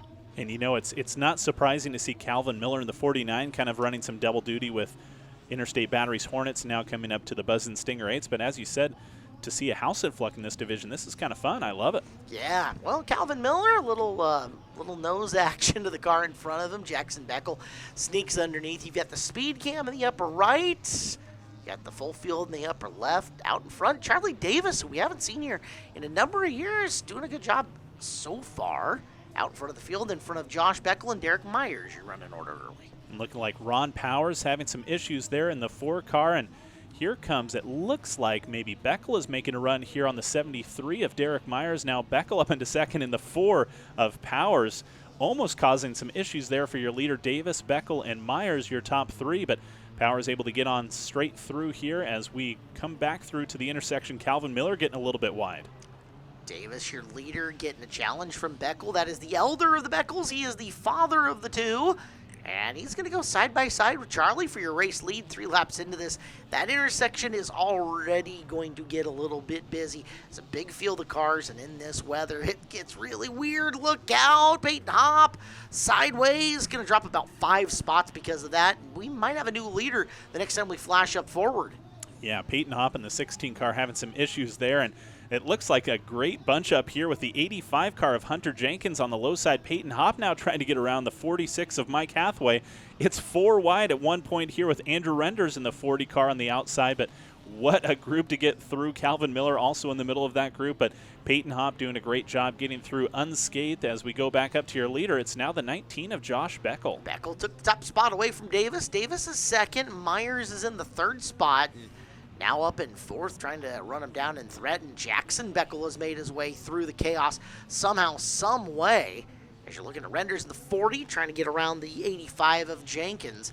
Top four have broken away, but that also means the back of that field is looming extra close for your lead pack. Yeah, looks like they're going to have maybe a couple of laps to get awful close here as we see the 18J of Jackson Beckel currently sitting in that 4 spot. Myers in the 73 out in front of him. Now Beckel looks to be taking the lead up into that 3rd spot, so able to get around the 73 of Myers. So Jackson Beckel into the top 3rd podium spot now here at this point. Look at that intersection now. Brake check in the middle. Here comes Beckel. It could be a Beckel 1-2 here as we've got cars just kind of hanging out waiting. And decision time for Josh Beckel. He'll shoot to the inside a Hathaway.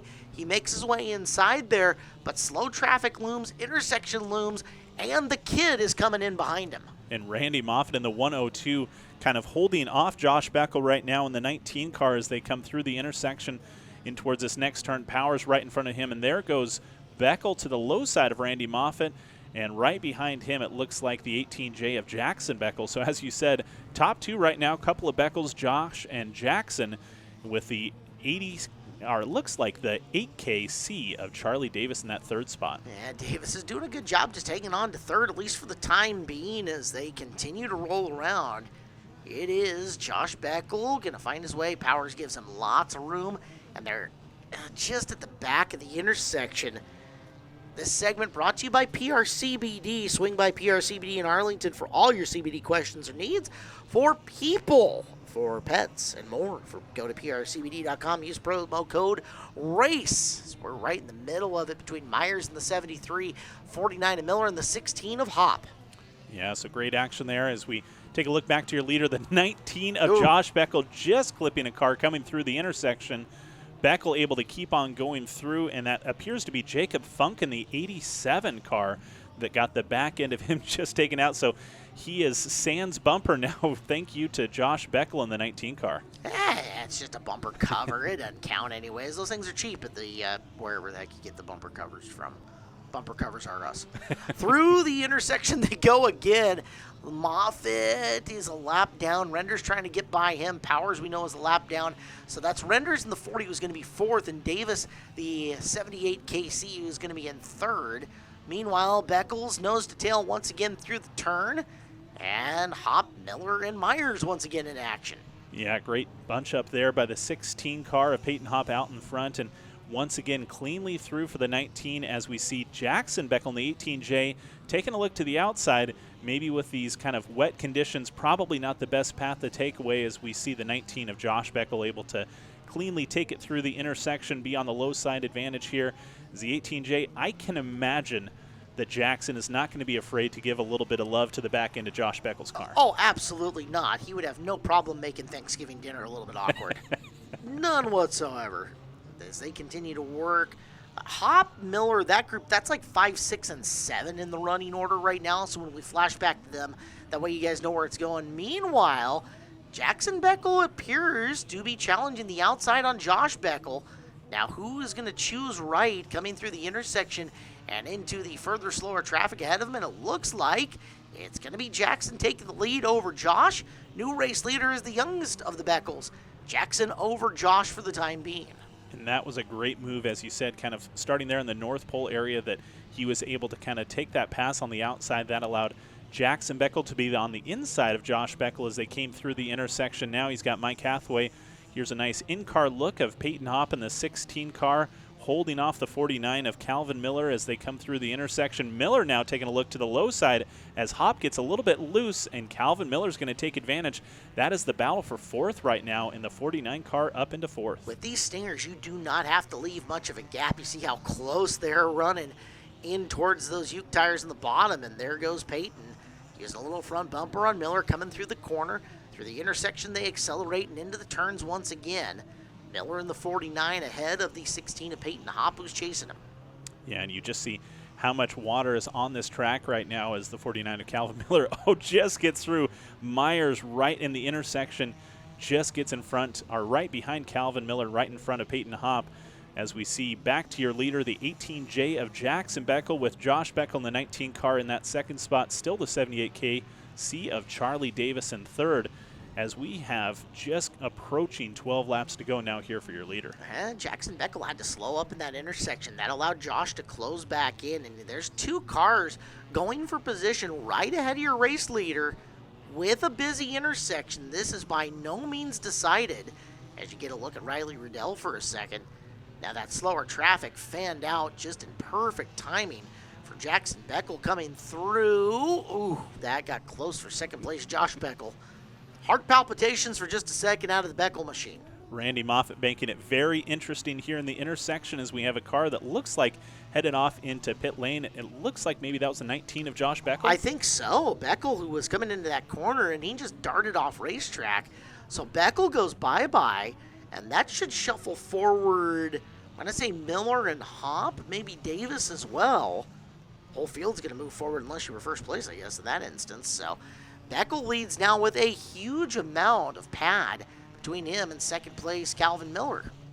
You know, I think Josh Beckel in the 19 car, his biggest issue, and maybe why he went off into pit lane, was he still had 4 tires. I think he's most comfortable when he only has 3 tires out there. True story.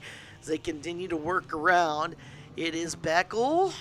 Hop is second. So the black and yellow 16 sitting a whole set of corners in behind Jackson.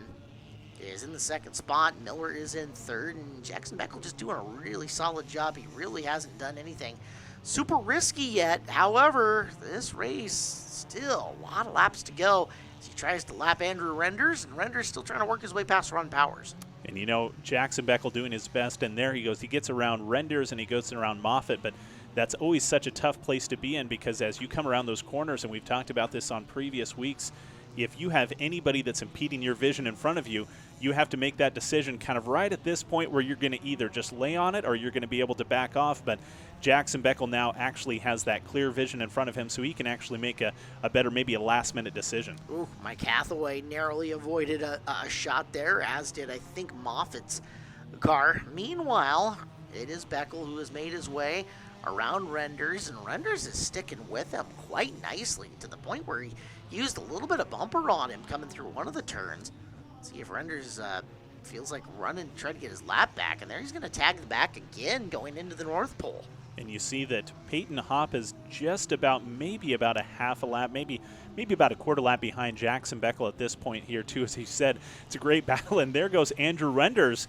He's going to pass Jackson Beckel, your leader, on the low side, as a little bit of help from some other lap traffic in the 87 car of Jacob Funk. But Jackson Beckel now back around Funk and now right behind Andrew Renders as he comes across, looking for 5 laps remaining. He's going to work to the inside of Andrew Renders.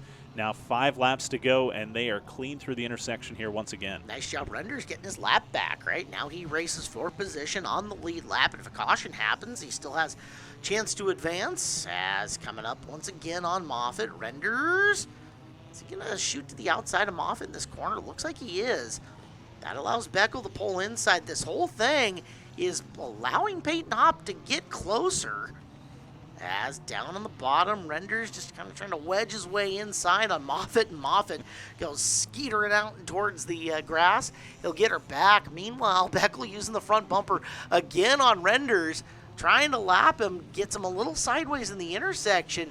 Your leader's got to be careful here, although he'll finally muscle him up and get to the inside and put him back a lap down. But Peyton Hopp sure closed a lot during that exchange. He absolutely did, and you could see maybe a little bit of frustration with the 18J of Jackson Beckel, as you said it best, as you saw the 16 of Peyton Hopp was about a half lap behind, and because of Andrew Renders, because of Randy Moffitt in the 102 car, Jackson Beckel losing a lot of ground, and there goes Peyton Hopp into the side of Ron Powers. So Ron Powers just getting contact there with the 16 car. That's going to hurt, as he was encroaching up on the 18J of Jackson Beckel, as Beckel now 2 laps to go. So Beckel might have finally gotten clear just in time. Miller is taking second away from Hopp. As they're coming into 1 to go, Beckel's going to have to just navigate 2 more passes the intersection as it stands. For second, the 49 of Miller, the 16 of Hopp. But we're down to 1 to go, and Hathaway got into Miller, and that allows Hopp to take second back here on the final lap. Yeah, great move there by Peyton Hopp as he just gets through cleanly through the intersection. And back to your leader, the 18J of Jackson Beckel on his final lap, final time through the intersection as he's looking for that checkered flag as he makes this final turn here. The 18J of Jackson Beckel takes a checkered flag. Then we have the 16 of Peyton Hopp. And coming up in third is going to be the 49 of Calvin Miller. Well, super entertaining Buzz Inn Steakhouse Stinger 8 main event here on Home Track Heroes. Well, we've now made it to the super destructive portion of our program here on Home Track Heroes. That's right, the buses are up next. Final segment, we'll have boats and a demo derby, so hang tight for that. Now, our buses. This is very important, Greg, and we've done this a few times. The rules are made up, the scoring doesn't matter, and at the end, we're arbitrarily just going to pick the winner of whoever entertains us the most. As you're watching Michael Duncan go thump from the in-car bus camera as he rolls his way around. We had quite the debate on last week's Home Track Heroes as to what color that bus is that Michael is running against. You'll notice the difference in the screens as Michael spins a bus of his own volition in the intersection. Look out, baby bus. Now, see, that bus looks very red that just turned the blue bus. The red bus is Lars Sandgren in the 30. But I swear to you, from the Duncan camera, it looked orangish. It did. Okay. It did, definitely. It almost looked KTM-ish orange, but like you said, from this viewpoint, it looks candy apple red. All right, cool. I'm glad that somebody else saw that maybe that bus wasn't all the way red. Pink bus, that is Jeremy Pratt. Pratt, former Pro 4 truck racer. The blue bus, that is the cheating John Peterson, the world's biggest bus racing cheater, and he will take it out against you. Just look out. He claims to have won every bus race he has ever entered. I don't know if you knew that. I had the opportunity once to ride in the bus while John Peterson was driving, and I will say that he drove so bad that it scared me so much that I cut my hand. So I think that I am on the bandwagon with you that I'm going to go against John Peterson in this. I don't think he's won every race. I think he is villain number one here in bus racing, if you ask me. The 24 bus is Brian Duncan. We know that. That's the bus going ba-dump ahead of the red bus and the pink bus that are coming in after him and getting ready to cause some busing destruction. Michael Duncan is typically in that red, white, and blue 78 bus, and he is once again is... Uh-oh. Well, who is that? That's Conley Graber just chilling? Right there, spun out, right in a very bad place. Conley, you don't want to sit there. It's a bad idea. That bus has no hood on it either. What in the world?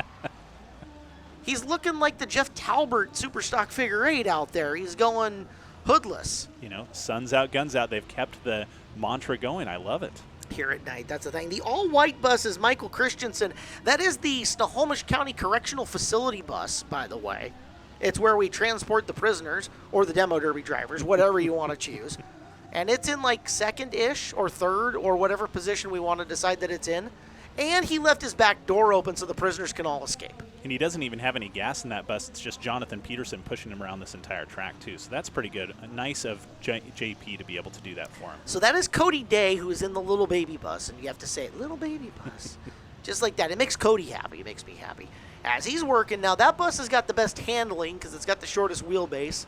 Power to weight ratio is the best. It also has a fat head of a baby, or is that like a full-on doll from the fair hanging out the back of it? I think he knocked over 3 bottles to be able to win that. Might even be a bumblebee. I'm seeing a little bit of yellow, a little bit of black on Day's bus there, but I think you're definitely right. He won that at the fair, no doubt about it. Man, bottle game is the cheater game. You got to go play the darts. That's the real test of strength. I'm telling you now.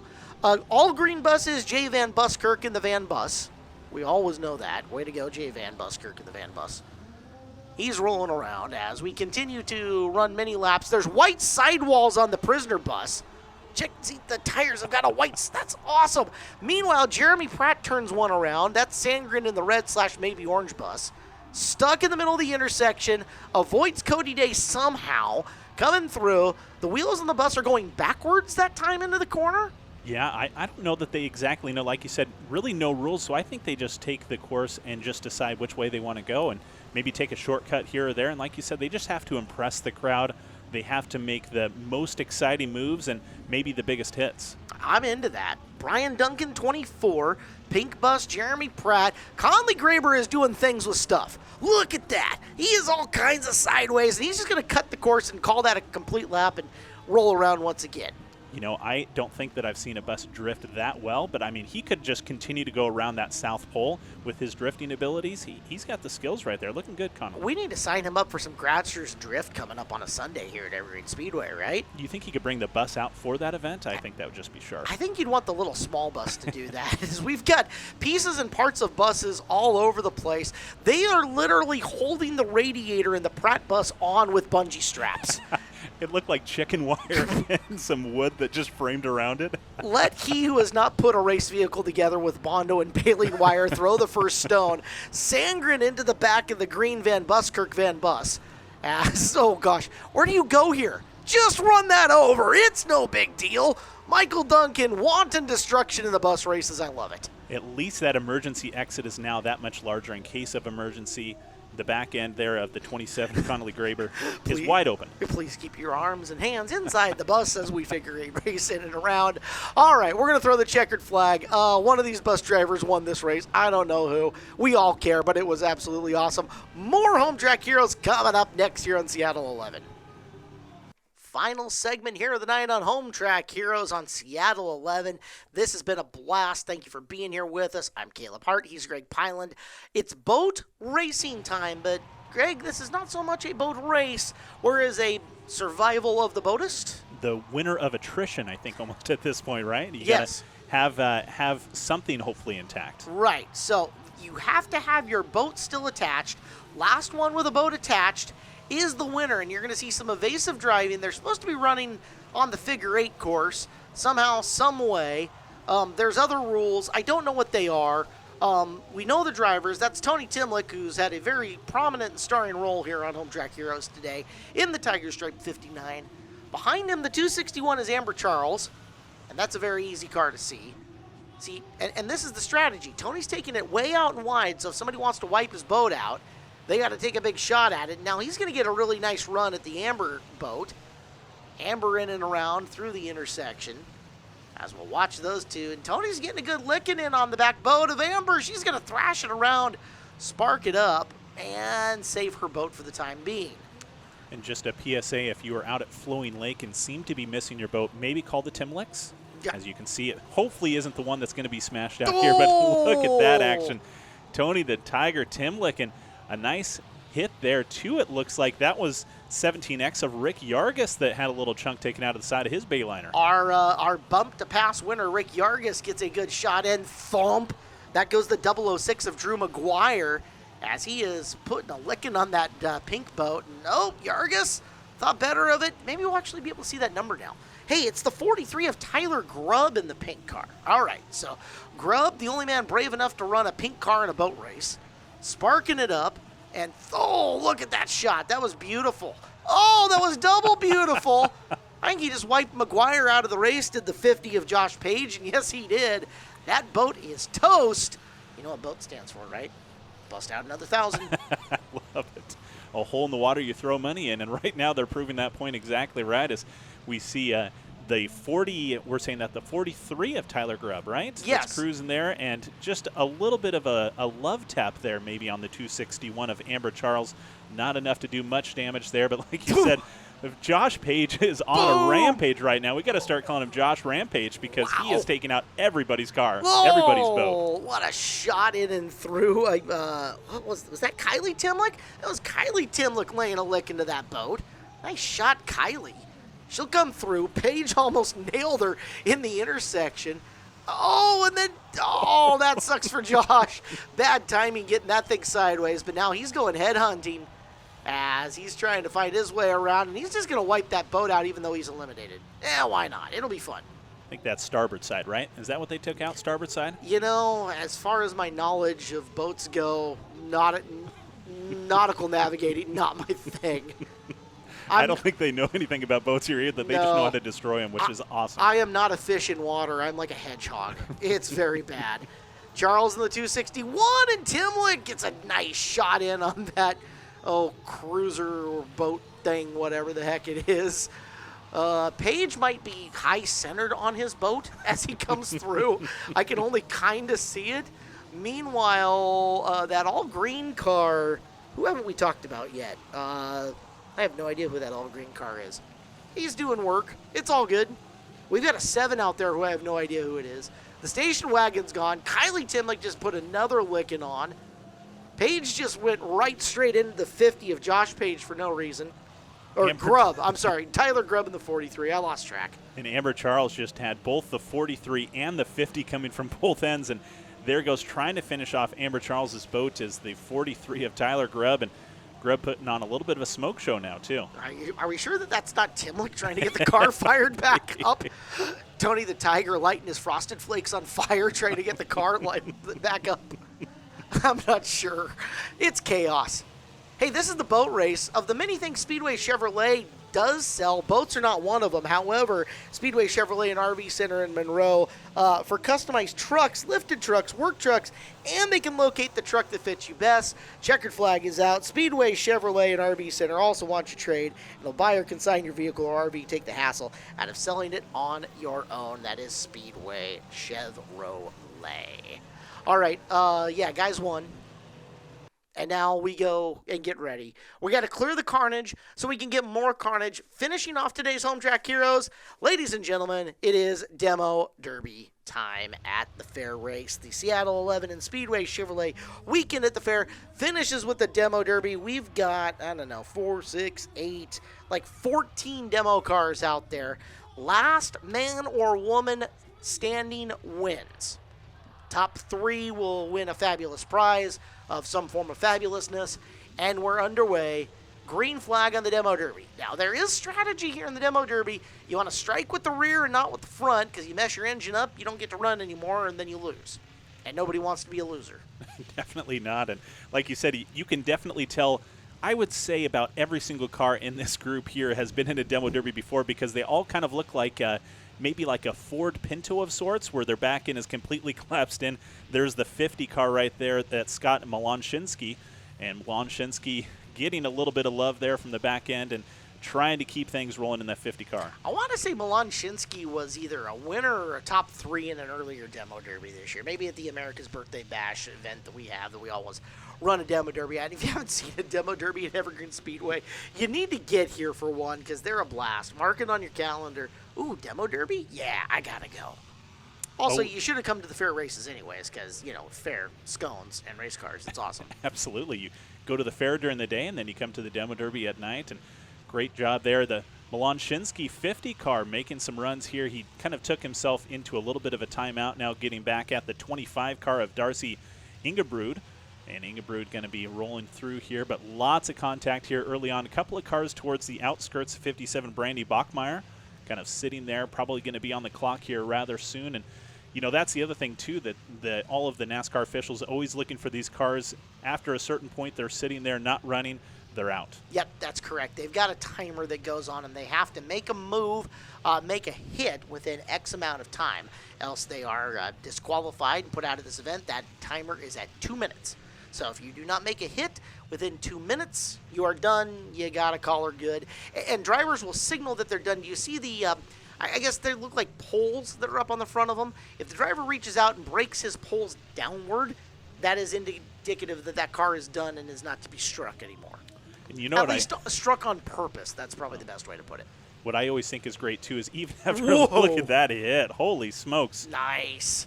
I just love when you see these cars that are kind of sitting there that might be on the time clock, but then another car inadvertently hits them, and it does whatever it needs to do to get that car running again, and then all of a sudden they're up and rolling. Cue the Undertaker gif of him just sitting up from the dead, flat on his back. Ooh, I am running again. As we're down. Oh, what a shot. Passenger side door shot. Dude, Malanshinsky is getting at least style points from me on this one. Oh, absolutely. He has been an absolute terror out there. So watch the red 50, as he has never met a car he did not want to run into. Ooh, it's a Batman car. 78 of Jimmy Randall is Batman. And look at here going towards the front, and it looks like, is that maybe the 78 of Jeremy Randall that's kind of doing laps? And so maybe instead of hitting cars right now, he's just warming up the car, trying to get a little bit of extra speed, as we see a lot of carnage towards the middle and on the outskirts. No, this is the Malanshinsky show is what this is. As that guy is all over the place in the red 50. All right, that's the the 21. Marshall Petrovich is the 21. That's the black and yellow car right side of your screen that doesn't look like he has anything beyond the rear tires anymore. He has munched in the rear of that car. It's still rolling around, trying to do some things with stuff. We're waiting. We're going to see. I think the 99 of Austin Graham might be done, as he just took another little extra love shot there. Not so bad.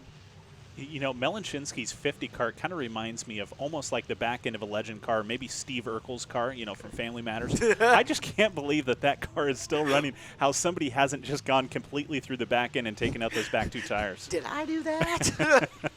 We're showing our age with that reference. I don't think Family Matters has been on for 2 decades plus now. That's all right. Our veteran viewers here of Home Track Heroes will get the reference. Meanwhile, Batman was about to get clubbered. He is trying to make that car run. You can see the smoke coming off the rear tires as he is pushing around the 105 of Garrett Larson. So, we got that car up on 2 wheels. Nice strike. All right, Demo Derby continues to roll on. We got some that are done. That guy is sliding around. He just got hit in the front. Red, white, and blue. Is that our... 25. Is that Engenbrud in the 25? Yes, it is. So that car's still running. The 36 is Randy Mikowski. That car actually looks in pretty good running order still. Oh, yeah. Melanchinski, somebody buy that man an extra bag of scones. No kidding. That 50 car, you said it, is just putting on some big-time hits out here. He might also need some Excedrin by the time this is done. As smoke billowing out of a couple of the cars. And again, you want to strike with the back. The reason you don't want to strike with the front, it's not even so much the engine, but it's the radiator. You can't adequately protect the radiator up the front of these if you smash in the front of them, and then engine overheats and melts together. And not only is your car not running, but you got to put a new engine in your bump-to-pass car the next time you want to go run it. You know, maybe, Caleb, what you can do is now that you have that Tesla, you can just start running that, and then you wouldn't have to worry about radiators at all. I think the time we see a Tesla as a bump-to-pass car is we're going to see a guy with entirely too much money or terrible judgment. Melanchinski right in the middle. Maybe both. Yeah, that's very true. 50 car giving the 78 of Jeremy Randall a little bit of run there, as Randall now just spinning out, trying to get things rolling here. And, you know, I think they put a little bit of water down, too, before they started this Demo Derby, which always makes things a lot of fun and very interesting right in the middle of this pack. Randall's the car that's got the big old Batman insignia on the back of it. I'm just looking for somebody to call the Joker who comes to take him out. This is what I'm after. Now, if Randall wins, I'm not going to get to make the joke, but at the same time, I've got it lined up. It's in the hole. It's ready to go. That car has a 6 on the end of it, and I know it's not Mikowski. There's Mikowski. I'm trying to figure out who the other guy who looks like he's got a 6 on his number plate is. Mikowski in the 36, yeah, just giving the 50 a run for his money right now. He's turned that, I don't know whose red car that is, but that thing looks like a jalopy. It's your boy Melanchinski, and I think Melanchinski just lost a tire too. So has he knocked Melanchinski's number off? He's hit him so hard. He has. All right, I think we might be down to okay, we've got a winner. So the winner is Randy Mikowski. Melanchinski at second. Kaylee Charles is credited with third here in our Demo Derby to finish our night off on Home Track Heroes. All right, that was cool. That was a lot of fun. A lot of fun. We have had so much fun here on this episode, Greg. This was awesome as we had cars wrecking, we had cars winning, we had spectacular all over the place. We got the world's greatest bus race again. Cool show. You know, anytime you have boats, you have buses, you have Demo Derby, that just equals fun. A lot of fun. 2 different classes of bump to pass, 3 different figure eights. It was all a blast here on Home Track Heroes. And we invite you to join us again next week. Next week here on Home Track Heroes, Season Championship Night number 1. 5 track titles are going to be decided. 4 will be decided. Pro Late Models, Street Stocks, Mini Stocks, and Legend Championships will be handed out. We'll have Youth Hornets on the card, and the Pro 4 trucks will be here as well. Next time you can be here at Evergreen Speedway, September 16th, Championship Night 2. The Sprint Cars will be here, all 3 classes of figure eights, and the Adult Hornets will all go for their titles. For Greg Pyland, for Derek and Griff putting the show together, my name's Caleb Hart. Thank you guys so much for joining us here on Seattle 11. Look forward to seeing you next week for Season Championship Night number 1 here on Home Track Heroes. Good night, everybody. Thanks for watching Evergreen Speedway's Home Track Heroes on KSTW 11. Join us next week for more great racing from Evergreen Speedway.